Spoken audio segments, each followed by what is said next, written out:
मी वंदना किशोर खत्री, राहणारी जोशीबाग, कल्याण पश्चिम जिल्हा दक्षिण ठाणे. माझे पती किशोर धरमचंद खत्री, वय वर्ष 65, यांचे दिनांक 21/11/2025 रोजी निधन झाले आहे. जगद्गुरु रामानंदाचार्यजी, नरेंद्राचार्यजी यांच्या प्रेरणेत माझ्या पतीची इच्छा होती की माझे मरणोत्तर नेत्रदान करावे. त्यामुळे त्यांचे नेत्रदान आम्ही सह्यारा नेत्र बँक ठाणे येथे केले आहे. नमस्कार, माझं नाव सुप्रिया हिरवे आहे.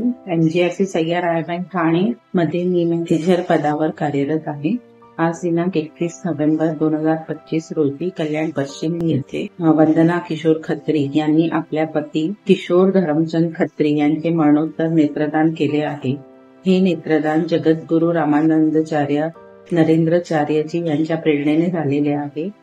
मी जगद्गुरु रामानंदाचार्य नरेंद्राचार्यजी यांचे फक्त साधक शिष्य व नेत्रदान करणारे दाते यांचे आभार व्यक्त करत आहे. मी आपण सर्वांना विनंती पण करत आहे की या सामाजिक चळवळीला आपण सर्वांनी हातभार लावावे, जेणेकरून भारतातून आपण अंधत्व दूर करू शकतो. धन्यवाद.